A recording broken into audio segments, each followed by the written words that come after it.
দয়া পায় অহো বকি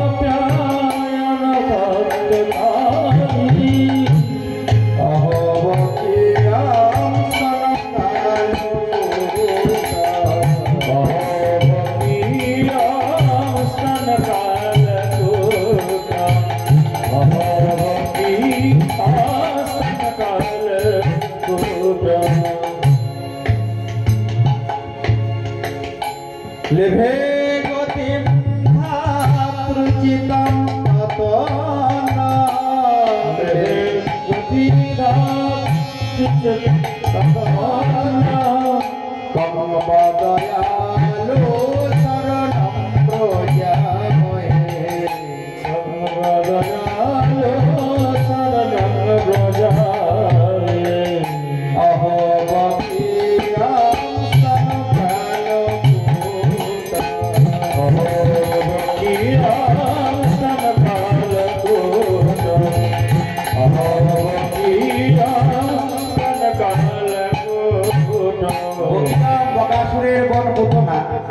देखो राजन स्तने कालकूट विष माखिए गेल ताकेও भगवान मातृगति दान करলেন পরীক্ষিত প্রশ্ন করলেন গুরুদেব এই পুতনা পূর্বজন্মে কে ছিল যার জন্য ভগবান তাকে মাতৃগতি দান করলেন সুখদেব গোস্বামী বলছেন রাজন এই পুতনা ছিল পূর্বজন্মে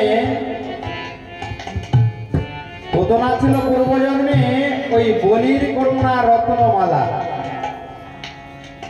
অনেকে স্ত্রী বলে অনেকে বৃন্দাবলী বলে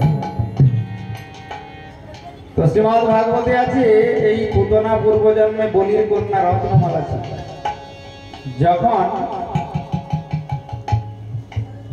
ভগবান বামন রূপ ধারণ করে বলির যজ্ঞস্থলে উপস্থিত হয়েছিলেন বলিকন্যা বলেছিল এরকম পুত্র পেলে আমি প্রাণ ভরে স্তন যুগল পান করাতাম স্তন পান করাতাম ভগবান বললেন তথাস্তু তোমার এই বাসনাও পূর্ণ হবে আর যখন দুটি চরণে স্বর্গ মর্ত্য পাতাল সব অধিকার করলেন তখন বলেছিলেন এই সন্তানকে বিষ খাইয়ে মারা উচিত ভগবান বললেন তোমার সে বাসনাও পূর্ণ হবে তাই ওই পুতনায় ওই রত্নমালাই হয়ে এসেছিল দাপর যুগে পুতনা হেরাজন দেখতে দেখতে গোপালের বয়স 81 दिन হয়ে গেল একদিন মা যশোদা করেছেন কি গরুর গাড়ির নিচে দোলনা বেঁধে শয়ন করিয়ে রেখেছে আর একটা অসুর শকটাসুর এসে এই গাড়ির উপরে ভর করেছে আর গাড়ির চাকা মাটির দিকে নেমে যাচ্ছে ভগবান শকটাসুরকে কৃপা করার জন্য দুটি চরণ উপরে করে সজোরে আঘাত করলেন আর ওই দই দুধ ঘৃত ঘোলের পরিপূর্ণ ওই शकट अर्थात गरुर गाड़ी अनेक दूरे गিয়ে পড়ল ওইখানে शकटासुरेर गोविंदाय नमः नमः ওইখানে शकटासुर मारा गेलेन भगवान शकटासुरকে বধ করেছেন একদিন ভগবানকে কোলে নিয়ে ভ্রমণ করছেন মা যশোদা হঠাৎ গোপাল ভারী হয়ে গেল কি হলো গোপালের কোনো মতে তো আর গোপালকে কোলে রাখা যায় না ভূমৌ নিধায় তম গোপী বিস্মিতা ভার পীড়িতা মহাপুরুষ মাদধো জগতাম অশকর হেরাজন গোপাল ভারী হয়ে যেতে মা তাড়াতাড়ি গোপালকে মাটিতে রেখেছেন আর ঘূর্ণিঝড়ের বেগে এক অসুর এসে গোপালকে তুলে নিয়ে চলে গেল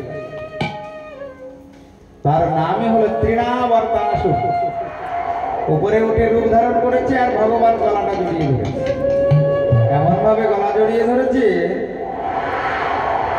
কোমল হস্ত বর্তাসুর বলে ছাড়ো ছাড়ো, কষ্ট হচ্ছে আমার। ভগবান বলে আমি এক কথাটা পুতনাকেও বলেছিলাম যে আমি যাকে একবার ধরি আমি তাকে আর ছেড়ে না। ভগবান বর্তাসুরকে বধ করলেন। দেখতে দেখতে গোপালের বয়স হয়ে গেল 4 মাস, কিন্তু এখনো নামকরণ হয়নি। তো একদিন বসুদেব নন্দ মহারাজকে বললেন, নন্দ কি নাম রেখেছে 2 পুত্রের? তো নন্দ মহারাজ বলে, যা নাম রাখতেই তো ভুলে গেছি। এত আনন্দ সন্তানের জন্মের পরে, আনন্দের সময় তাড়াতাড়ি কি হয়, চলে যায়, আর দুঃখের সময় যেতে চাই না। হে বসুদেব, আনন্দের মধ্যে থেকে আনন্দ করতে করতে তো আমার নাম রাখার কথাই ভুল হয়ে গেছে। বসুদেব বললেন, ঠিক আছে, আমি যদুকুলের পুরোহিত গর্গাচার্যকে পাঠাবো, তুমি যথা সময়ে 2 পুত্রের নামকরণ করবে। যদুকুলের পুরোহিত গর্গাচার্য এসে উপস্থিত হলেন। নন্দ মহারাজ বলছেন, যেখানে সেখানে নামকরণ করা হবে না, চলো গোয়াল ঘরে চলো। ওটা একটা পবিত্র জায়গা, গোয়াল ঘর বোঝেন তো, গোশালা। তো সেইখানে 2 পুত্রের নামকরণ হবে। তো নন্দ গেহিনী নন্দ পত্নী যশোদা আর রোহিণী যুক্তি করেছে যে আমরা দুজনের সন্তানকে দুজনে পরিবর্তন করে নেব, যাতে চিনতে না পারে। দেখি তো কত বড় জ্যোতিষী। এখন দুজনের সন্তানকে দুজন আলাদা করে নিয়েছে। যশোদা নিয়েছে বলরামকে আর রোহিণী নিয়েছে কৃষ্ণ। গর্গাচার্য উপস্থিত হয়ে প্রথমে ওই যশোদার দিকে তাকিয়েছেন। ওর বলে তো বলরাম, অয়ং হি রোহিণী পুত্র ময়ন সুহৃদ গুণই। দেখো যশোদা, যাকে কোলে করে নিয়ে বসে আছে ওটা কিন্তু তোমার পুত্র নয়, ওটা রোহিণী পুত্র। অয়ং হি রোহিণী পুত্র রময়ন সুহৃদ গুণই।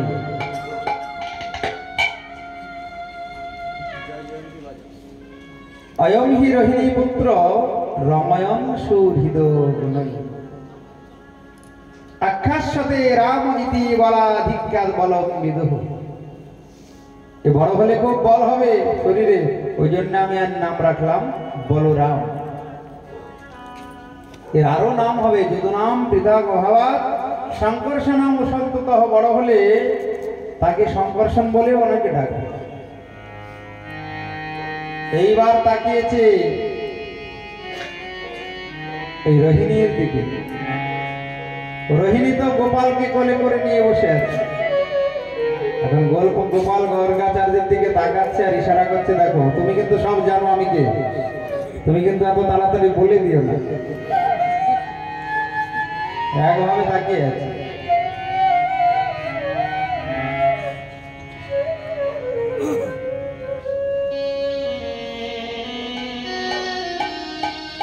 তো বলছে, দেখো তোমার ওই পুত্র যুগে যুগে এক একটা বর্ণ ধারণ করে আসে। কোন যুগে শুক্লবর্ণ, কোন যুগে রক্তবর্ণ, কোন যুগে পীতবর্ণ, ইদানিং কৃষ্ণ দামগত। এই যুগে সে আবার কৃষ্ণ বর্ণ ধারণ করেছে।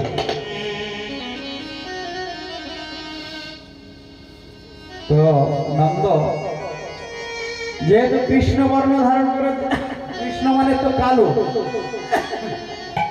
তা বর্ণটা যেহেতু কালো, আমি তোমার এই পুত্রের নাম রাখলাম কৃষ্ণ।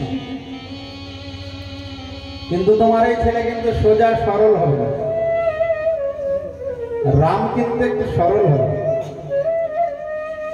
কিন্তু যে কৃষ্ণ নাম উচ্চারণ করার সময় তো কষ্ট, সোজাসুজি না বাঁকা। রাজস্থানে একটা গ্রাম আছে, তার নাম কৃষ্ণগড়। তো লোকে কৃষ্ণগড় না বলে কিষানগড় বলে। কিষানগড়, কিষান, অত টেढ़ी নাম কি বলা যায়? এত শক্ত নাম কৃষ্ণ। আর রাম কোনো ঝামেলা নেই, বলরাম সরল। তোমার এই ছেলে কিন্তু খুব একটা সরল হবে না নন্দ মহারাজ, তার মধ্যে একটা চোরের লক্ষণও আছে। নন্দ মহারাজের তো মন খারাপ হয়ে গেছে, বলে কি এই ছেলে বড় হলে চোর হবে? বলছে হ্যাঁ, যেমন তেমন চোর নাই, এই ছেলে বড় হলে কিন্তু যেমন তেমন চোর হবে না। ব্রজে প্রসিদ্ধ নবনীত চৌর গোপাঙ্গনা নাম দুকুল চৌর অনেক জন্মার্জিত পাপ চৌর চৌরাগ্র গণনাম পুরুষম নমঃ। বৃন্দাবনে খুব ননীচোর বলে তার নাম হবে। ব্রজে প্রসিদ্ধম নবনীত চৌরম গোপাঙ্গনা নাম দুকুল চৌরম। কিন্তু এই চোরকে যদি কেউ একবার প্রণাম করে না, চোর বলে, তবুও সে উদ্ধার হয়ে যাবে। বলে রাধা রানী কি চৌরাগ্র গণ্যম পুরুষম নমামি। চোরের মধ্যে সে সবচাইতে বড় চোর। কিন্তু কোন ভাগ্যবান ভাগ্যবতী যদি চোর বলেও প্রণাম করে, ওগো বড় চোর, চোরের মধ্যে তুমি সবচাইতে বড় চোর, তোমাকে প্রণাম। বলি মাখন চোর ভগবান কি মাখন চোর ভগবানের জয় দিলেও মঙ্গল হয়ে যাবে। কিন্তু জয় দিতে গিয়ে ফাঁকি দিলে হবে না।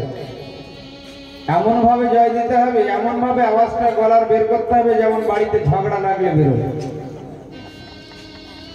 তখন তো কৃপণতা হয় না, হ্যাঁ? তখন তো কাউকে বলতে হয় না আওয়াজটা জোরে বের করে। আর ভগবানের জয় দেওয়ার সময় কৃপণতা নাকি? বলে মাখন চোর ভগবান কি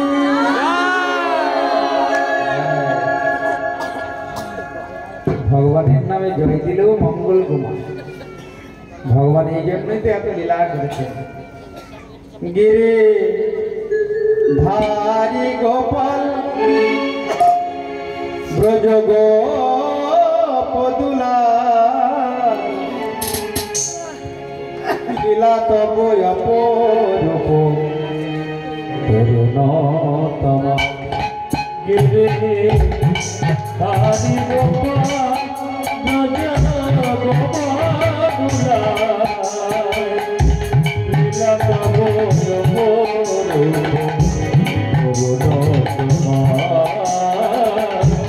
লীলা তব অপরূপ তরুণতম। গিরে ধারি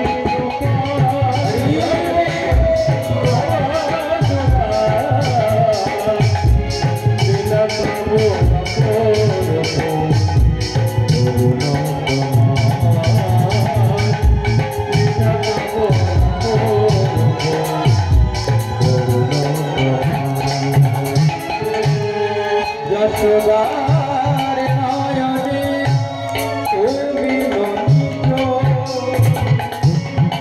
নন্দ দুলাল তুমি আনন্দ কিশোর। যশোদার নয়নে তুমি ননীচ নন্দ দুলাল তুমি আনন্দ কিশোর। রথের সারথি তুমি যাদব গোপাল। রথের সারথি তুমি যাদব গোপাল। লীলা তব অপরূপ গিরে ধারি গোপাল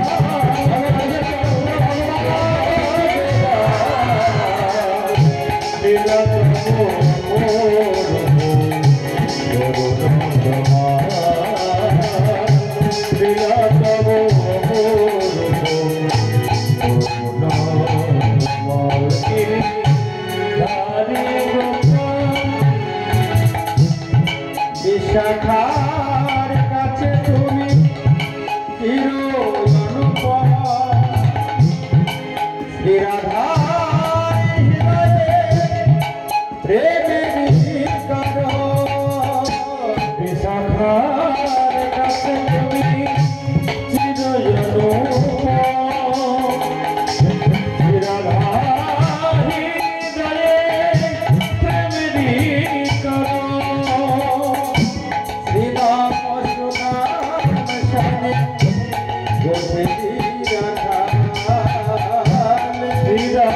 সনে বসে রাখা লীলা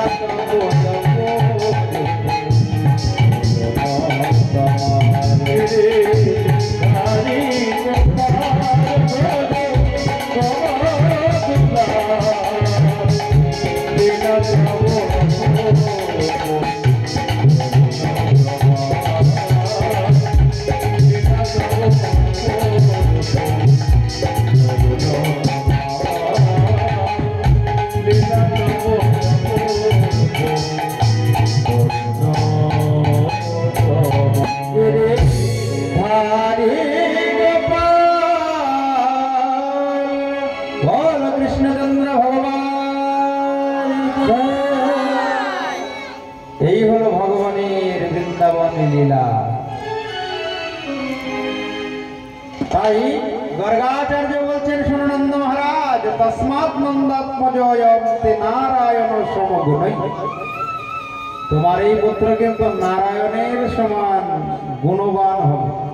যেই বলে দিয়েছে গোপাল, কৃষ্ণ কিন্তু ইশারা করছে, আর বলো না, ওই পর্যন্তই থাক, আর বেশি বললে কিন্তু বিপদ আছে।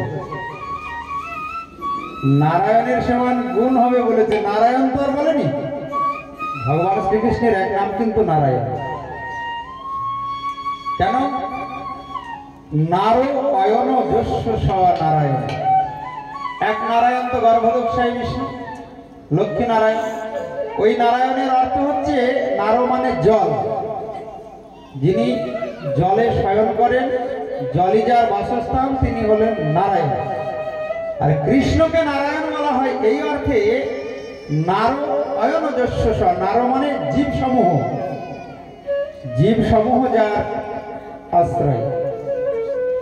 অয়ন মানে আশ্রয়।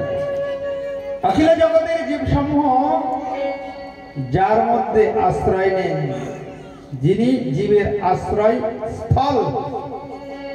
যখন প্রলয় হয়ে যাবে, সমস্ত জীবগণ তার মধ্যেই প্রবেশ করবেন। ওই জন্য ভগবান শ্রীকৃষ্ণের এক নাম নারায়ণ। বোঝা গেল? যে গর্ভদোক্ষায় বিষ্ণু জলে শয়ন করে আছেন, সেও নারায়ণ, আবার কৃষ্ণও নারায়ণ।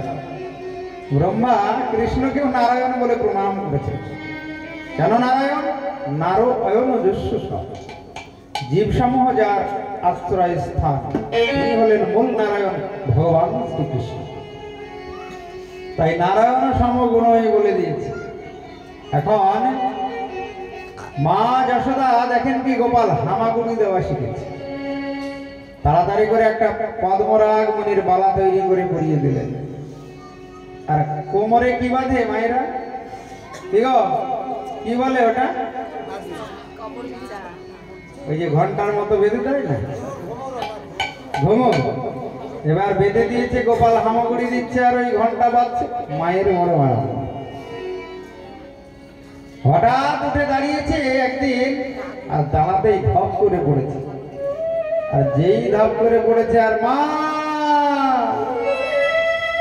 শোনা মাত্রই মা যশোদার মনে বড় আনন্দ হলো। গোপাল প্রথম আজকে মা বলে ডেকে, এই কে আছিস, তাড়াতাড়ি উৎসবের আয়োজন কর, আজকে উৎসব হবে। গোপালের কোনো কিছু একটা হলেই ব্যাস আনন্দ উৎসব। অনেক ব্রজবাসী এসে উপস্থিত হলো, অনেক রান্না বান্না ভোগ হলো, খাওয়া দাওয়া হলো। গোপালকে নিয়ে একদিন স্নান করতে গিয়েছেন, ছোট ছোট বাচ্চারা এসে বলছে, মা জানো তোমার ওই গোপাল মাটি খেয়েছে। এই গোপাল তুই মাটি খেয়েছিস? বলছে, কে বলবে? হ্যাঁ, তুমি এই তো আমাকে খাইয়ে নিয়ে এলে, কত ভালো করে ননি খাইয়ে নিয়ে এলে, আর আমি মাটি খাবো? বলছে, যে বলছি না হোক বলছি, তোমার নম্ব সর্বে মিথ্যা অভিসংকীর্ণ, এসব মিথ্যা বলে। মা, আমি কেন মাটি খেতে যাব? আমি মাটি খাই? হা কর। যেই হা করেছে, মুখের মধ্যে ভগবান মাকে বিশ্ব ব্রহ্মাণ্ড দর্শন করালেন। ওই ঘাটের নামই হয়ে গেল ব্রহ্মাণ্ড ঘাট। আর ওই ঘাটে যে ভগবান আজ শহীদ হচ্ছেন, তার নাম হলো ব্রহ্মাণ্ড বিহারী ভগবান। বলিয়ে ব্রহ্মাণ্ড বিহারী ভগবান কি। শুধু জয় দিতে থাকো, লীলা কথা শোনো আর জয় দাও, তাতেই কিন্তু মঙ্গল হয়ে যাবে মা। মঙ্গল ভগবান, মঙ্গলময় ভগবান সাক্ষী থাকবেন, অমুক দিনে অমুক বৎসরে আমার নামে জয় দিয়েছে। আর যারা জয় দেবে না পরের জন্মে বোবা হয়ে জন্ম নেবে। ভগবান বলবেন বাক শক্তি দিয়েছিলাম, একটু দুবাহু তুলে জয় দিতে পারোনি? যে দুবাহু তুলে আমার নামে জয় দেবে ওই দুবাহু ধরে আমি শেষের দিনে ভবসাগর পার করে দেব। ওই জন্য দুবাহু তুলে ভগবানের নামে জয় দিলেই মঙ্গল। তুমি যার জয় দেবে তারই কৃপা করুণা তোমার মধ্যে এসে উপস্থিত হবে। সে তুমি যত পাপী অপরাধী যেই হও না কেন। ওই জন্য সাধু সঙ্গে যেতে হয় মা। সাধু সঙ্গে গিয়ে যত তুমি ভগবানের কথা শুনবে, ভগবানের নামে জয় দেবে, তত তোমার দুর্লভ মানব জন্মটা ধন্য হয়ে যাবে। বল কৃষ্ণচন্দ্র ভগবান কি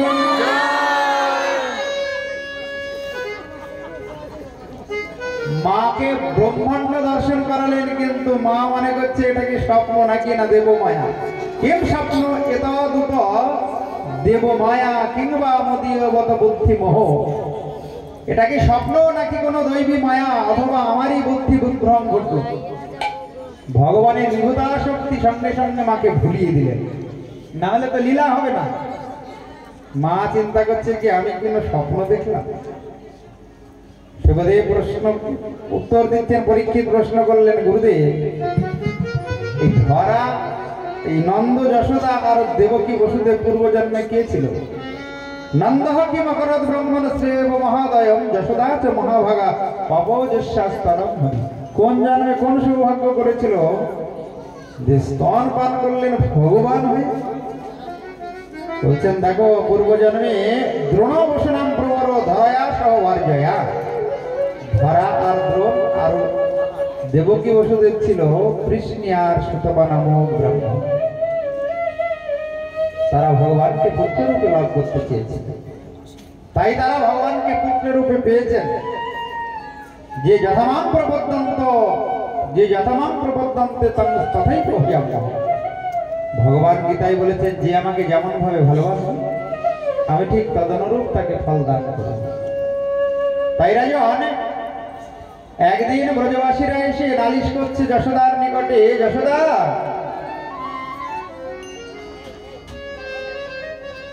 নালিশ করছে যে তোর পুত্র ওই গোপাল আমাদের বাড়ি গিয়ে অনেক উৎপাত করে। কি উৎপাত না, ছোট ছোট বাচ্চারা ঘুমিয়ে থাকলে চিমটি কেটে ঘুম ভাঙিয়ে দেয়। আর ঘরে যদি ননি তৈরি করে রাখি তাহলে চুরি করে খায় বাচ্চাদের নিয়ে। আর ছোট ছোট গাভী বাচ্চাগুলোর দড়ি ছেড়ে দিয়ে চলে আসে, যদি ননি না পায় দড়ি ছেড়ে দিয়ে চলে আসবে। আর বাছুরগুলো গিয়ে সব গাভীদের দুগ্ধ পান করে। তবে লক্ষণ কিন্তু ভালো নয়, তুই একটু দেখে রাখ। মা যশোদা চিন্তা করলেন, আমার গোপালের মনে হয় দাস দাসী দ্বারা তৈরি করা ননি খেয়ে উদর পূর্তি হয় না, পেট ভরে। তাই নিজের হাতে আমি ননি তৈরি করে গোপালকে সেবা দেব। একদিন দধি মন্থন করছেন আর গোপালের নাম কীর্তন করছেন। গোপালের নাম কীর্তন করছেন আর দধি মন্থন করছেন। গোপালের ঘুম ভেঙে গেল, তাড়াতাড়ি এসে গোপাল মাকে বলছেন, মা তুমি আমায় একা রেখে এসে দধি মন্থন করছো? আরে তুমি জানো না ঘুম ভাঙলে আমার ক্ষুধা পায়, তুমি আমায় খেতে দাও। মা তাড়াতাড়ি করে গোপালকে কোলে নিয়ে স্তনদুগ্ধ পান করানো শুরু করলেন। আর ওদিকে মা করেছিলেন কি, কিছু দুগ্ধ আবর্তন গরম করতে দিয়েছিলেন উনুনে। ওই দুগ্ধগুলো চিন্তা করছে আমাদেরকে তার সেবায় লাগাবে না, তাহলে আমাদের থেকে লাভ কি? তাই অভিমানে তারা নিজেকে অগ্নিতে আহুতি দিচ্ছে। এখানে একটা তত্ত্ব লুকিয়ে আছে। মানব জন্ম লাভ করে কেউ যদি ভগবানের ভজন না করে তার মানব জন্মের কোনো মূল্য নেই। তাই মানুষ হইয়া জন্ম লোভিয়া মানুষের করিলাম কি? আমি গরু না ভজিলা কি ভুল করিলাম, ভসে ধান মানুষ হইয়া জন্ম লভিয়া আমি মানুষের করিলাম কি আমি মানুষ হইয়া জন্ম লভিয়া মানুষের করিলাম কি আমি গুরু নাম ভজিলাম কি ভুল করিলাম গুরু নাম ভজিলাম কি ভুল করিলাম ভক্তি হারিলাম কি করলাম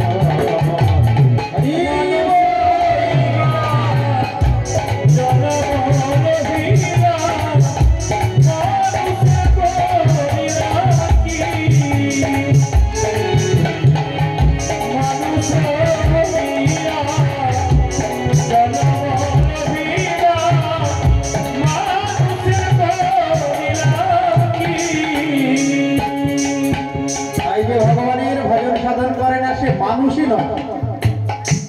মানুষ কাকে বলে? ভাগবতে সুখদেব গোস্বামী রাজা পরীক্ষিতকে মানুষ শব্দটা ব্যাখ্যা করে শুনিয়েছে।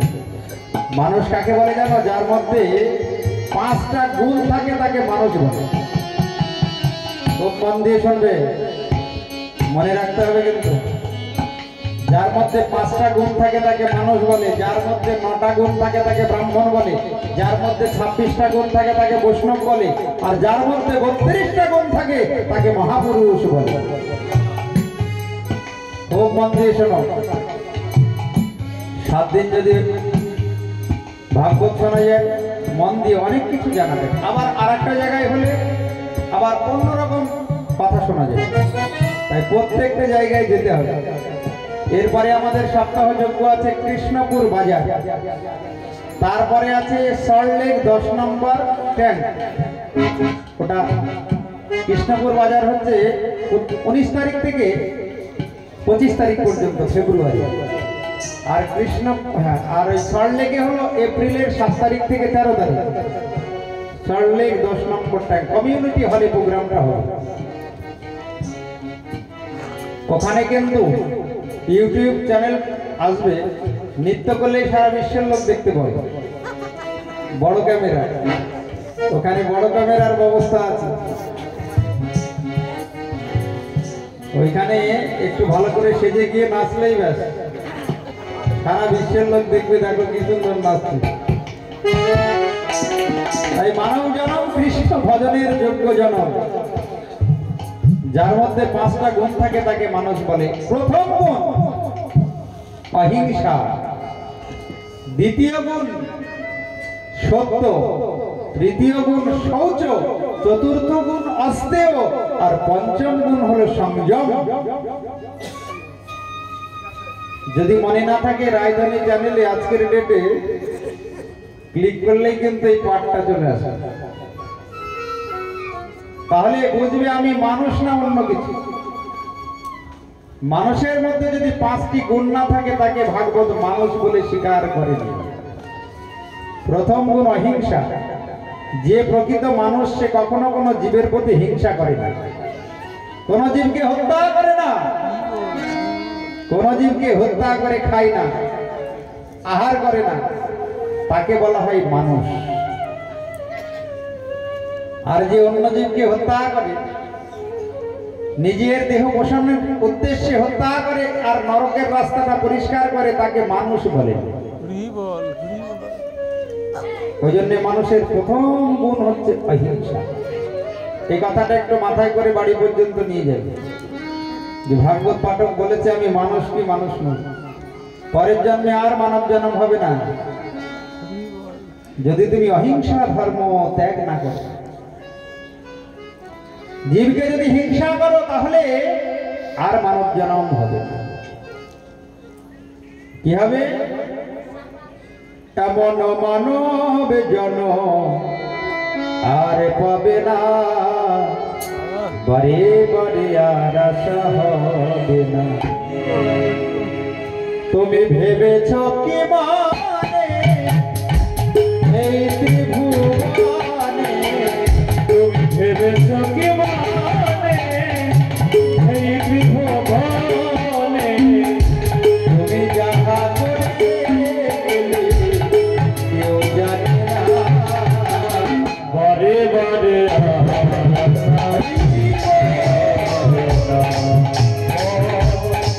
বারে আশা হবে না।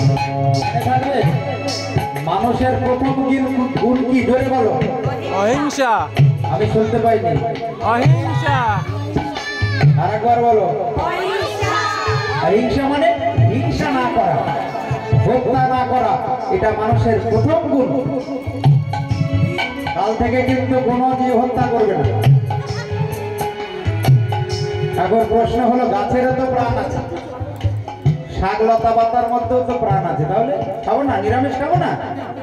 বলছে নিরামিষ সেবা করবে, কিন্তু সেটাও ভগবানকে নিবেদন করে, না হলে নিরামিষ খেলেও পাপ হবে। ভগবানকে তুলসী দিয়ে নিবেদন করে না সেবা করলে তাতেও পাপ হয়। আর এই পাপের ফল তোমাকে এক জন্ম দু জন্ম নয়, অনন্ত জন্ম ধরে ভোগ করতে হবে। আর মানুষের খাতা থেকে নামটা বাদ করে যায়।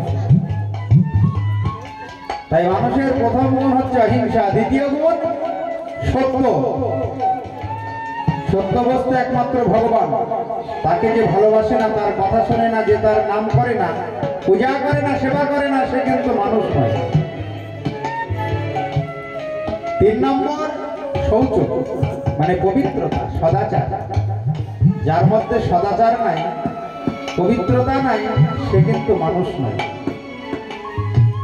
পশুর দেখবে কোনো সূচি অসুচি নাই। ওই জন্যে যে সদাচার সম্পন্ন জীবনযাপন করে না, তাকে মানুষ বলে। 4 নম্বর হচ্ছে অস্তেয়, মানে চুরি না করা। যে চুরি করে সে মানুষ নয়, যে চুরি না করে সে মানুষ। আচ্ছা, এবার আমরা কি চুরি করি বলো তো? আমরা কি চুরি করি? কোনো কিছু চুরি করি? ভগবান গীতায় বললেন, অর্জুন, যে আমাকে না দিয়ে খায় সেই চোর। যারা ভগবানকে নিবেদন করে প্রসাদ পায় তারা কিন্তু চোর নয়। আর যারা রান্না করে ভগবানকে দেয় না, নিজে খেয়ে নেয়, তারাই হলো চোর। ভগবানের আলো বাতাস জলে সবকিছু তৈরি হয়, সেটা ভগবানকে নিবেদন না করে খেলে পাপ হবে, ওইটাই হলো চুরি করা। 5 নম্বর হচ্ছে সংযম। ইন্দ্রিয় সংযম মানুষ করতে পারে, কিন্তু পশু পারে না। তাই যাদের মধ্যে সংযম নেই, সংযত ভাব নেই, মুখে যা এলো তাই বলে দিল, মনে যা এলো তাই খেলো, মনে যা এলো তাই করলো, সে কিন্তু মানুষ নয়। এই 5টা গুণ মানুষের বিশেষ গুণ। 5টি গুণ যার মধ্যে নাই, তাকে মানুষ বলা যাবে না। পরের জন্মে আর তার মানব জন্ম হবে। তুমি যাহা করে গেলে আসিয়া হে চিত্রগুপ্ত বসে লিখিলে থাকা। তুমি যাহা করে গেলে আসিয়া হে চিত্রগুপ্ত বসি লিখিলেন খাতা। তোমার বিচার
মানুষের কর্ম করতে হবে।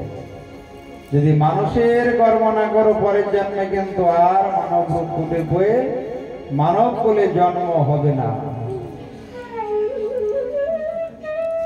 কটা গুণের কথা বলেছি জোরে বলো। প্রথম গুণটা কি? একটার সাথে কিন্তু আর একটা সম্পর্ক আছে, অহিংসা।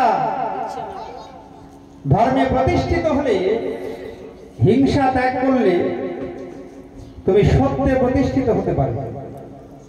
সত্যে প্রতিষ্ঠিত হলেই তোমার মধ্যে শৌচ সদাচার চলে আসে। সদাচার সম্পন্ন জীবন যাপন করলেই তুমি অস্তেয় ধর্মে প্রতিষ্ঠিত হবে। আর কোনো কিছু চুরি করতে ইচ্ছা হবে না। যা কিছু গ্রহণ করবে, গ্রহণ করার পূর্বে, সেবা করার পূর্বে ভগবানের কথা মনে হবে। আর যখনই ভগবানের কথা মনে করে তুমি কোনো কিছু সেবা করবে, তখনই তোমার ইন্দ্রিয় সংযম হয়ে যাবে। বলো রাধা রানী কি। এত ব্যাখ্যা কিন্তু কোনো ভাগবত পাঠক করবে না। তুমি ইউটিউবে দেখো, মানুষের গভীরে প্রবেশ করেছে কটা ভাগবত পাঠক। এ হলো ভাগবতের কথা। সুখদেব গোস্বামী রাজা পরীক্ষিতকে একটা একটা করে ব্যাখ্যা করে শোনাচ্ছে। তাই মানব জন্মটি বড় দুর্লভ। এই জন্ম যদি গোবিন্দ সেবায় না লাগে, মানব জন্মটি বিফল হয়ে যায়। ওই জন্য অগ্নিতে আহুতি দিয়ে দুগ্ধগুলি বলছে, আমাদেরকে তো মা সেবায় লাগাবে না, থেকে লাভ নেই, আমরা নিজেকে আহুতি দিয়ে দেবো। অভিমানে উঠলে উঠে তারা আগুনে নিজেকে আহুতি দেয়। মা গোপালকে কোল থেকে নামিয়ে তাড়াতাড়ি ওই দুগ্ধ নামাতে গেলেন, দুধের হাঁড়ি। গোপালের রাগ হয়ে গেল, একবার তুমি একা রেখে এলে, আমাকে ঘুম পাড়িয়ে দধি মন্থন করতে, আবার কোল থেকে নামিয়ে দিলে। হাতে একটা পাথর নিয়ে, পাথরের টুকরো নিয়ে ঘরের মধ্যে যত দধি দুগ্ধ নবনীর ভাঁড় ছিল, ভাণ্ড ছিল, সবকে ভাঙলো। সব ভাণ্ডগুলিকে ভেঙে হাতে একটা ননির ভাণ্ড নিয়ে ঘরের পেছন দরজা দিয়ে চলে যাচ্ছে। কোথায়? বনে। বনে গিয়ে দেখে কি একটা উদুফল। সে উদুফলের উপরে বসে নিজে ননি খাচ্ছে আর বানরদেরকে ননি খাওয়াচ্ছে। মা আসছে কিনা মাঝে মাঝে একটু পেছনে তাকাচ্ছে। আর মা যশোদা করেছে কি, হাতে একটা দণ্ড নিয়ে গোপালকে উপযুক্ত শাস্তি দেওয়ার জন্য এগিয়ে যাচ্ছে। আর যশোদা যশোদাকে দেখে উদুফল থেকে এক দৌড় দিয়ে গোপাল ছুটছে।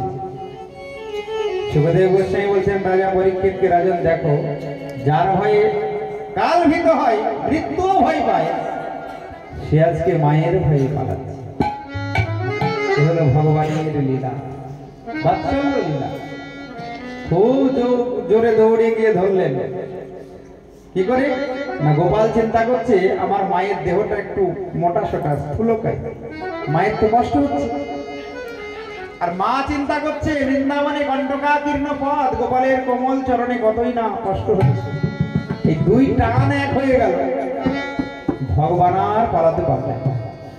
পরামৃষ্ট মত্তম তত দ্রুত গত্যঃ, পিছন থেকে গিয়ে ধরে ফেললেন। উদুফলের সঙ্গে বেঁধে রেখেছেন। সকারা বলে, কানাই কাল ফেলবো কার সঙ্গে, চল, দুটো গাছ দাঁড়িয়ে আছে, ওইখানে আমরা প্রবেশ করি। গাছের মধ্যে তুই প্রবেশ কর, উদুফলটা আটকে যাবে, তুই জোরে টান দিবি, হয় গাছ ভাঙবে নয় দড়ি ছিঁড়বে। যেই দড়ি জোরে টান দিয়েছে উদুফলটিকে, সঙ্গে সঙ্গে উচ্চস্বরে দুটি বৃক্ষ জমাল মুখ্য উচ্চস্বরে শব্দ করে ভেঙে পড়েছে। পরীক্ষিত প্রশ্ন করলেন, গুরুদেব এখানে আবার গাছ এলো কোথা থেকে? সুখদেব গোস্বামী বললেন, রাজন, এই নারদের চরণে অপরাধের কারণে ধনের দেবতা কুবেরের দুই পুত্র নলকুবের আর মণিগ্রীব বৃক্ষ জন্ম লাভ করেছে। বৈষ্ণব চরণে অপরাধ হলে এরকম গাছ হয়ে জন্ম নিতে হয়। তাই ভক্ত বৈষ্ণব চরণে কখনো কোনো অপরাধ করতে নেই, তাহলে বৃক্ষ জন্ম হয়ে যাবে পরের বার, আর মানব জন্ম হবে না। তাই বৃক্ষ জন্ম লাভ করলে জীবনে অনেক কষ্ট পেতে হয়। বৃক্ষ জন্ম লাভ হয়েছে, ভগবান ওই দুটি বৃক্ষকে কৃপা করলেন। নলকুবের আর মৈত্রী বৃক্ষের মধ্যে থেকে বেরিয়ে এলেন, বেরিয়ে এসে ভগবানের স্তুতি করছেন। বাণী গুণান কথনে শ্রবণ কথায়ম হস্ত চ কর্মসু মনস্তব পাদয়োর। প্রভু, আমরা যেন সদা সর্বদা তোমার নাম গুণ কীর্তন করতে পারি, দুটি কর্ণে যেন তোমার কথা শ্রবণ করতে পারি, হাত দিয়ে তোমার সেবা করতে পারি, আর মন যেন তোমার চরণ কমলে থাকে। আর দুটি চরণ দিয়েছ, যেখানে তোমার ভক্ত সঙ্গ নাম গুণ কীর্তন হবে সেখানে যেন গমনাগমন করতে পারি। এই স্তুতি করে তারা ভগবানের ধামে চলে গেল। হে রাজন, নন্দ মহারাজ চিন্তা করলেন গোকুলে আর থাকবো না, অনেক অসুরের উৎপাত, আমরা গোকুল ছেড়ে বৃন্দাবনে চলে যাব। তাই গাড়ি ভর্তি করে ধন সম্পদ মণি মাণিক্য সোনা দানা সব নিয়ে বৃন্দাবনে যাচ্ছেন। আর গোপাল মায়ের কোলে বসে গরুর গাড়িতে করে যাচ্ছে গোকুল থেকে বৃন্দাবনে। আমরাও পেছনে পেছনে যাই, আমরাও বৃন্দাবনে যাই। ভগবান যাচ্ছেন রাধে রাধে বলে দুটি বাহু তুলে, যাব মধুর বৃন্দাবনে, যাব মধুর বৃন্দাবনে। আমরা রাধে রাধে বলে দুটি বাহু তুলে, যাব মধুর বৃন্দাবনে, যাব মধুর বৃন্দাবনে। আমরা রাধে রাধে বলে দুটি বাহু তুলে, যাব মধুর বৃন্দাবনে, যাব মধুর বৃন্দাবনে।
বসে বসে বৃন্দাবন যাবে, কিন্তু যেখানে দাঁড়িয়ে নাচবে পরে আবার ওখানে বসবে। মনে থাকে যাবে, মনে থাকবে, কারণ দেখো এখানে কিন্তু রেকর্ডিং হচ্ছে, তোমাদের নৃত্য সবাই দেখতে পাবে।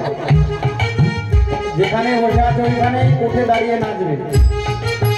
তাহলে এই রাধারানী কৃপা করে বৃন্দাবনে নিয়ে যাবে।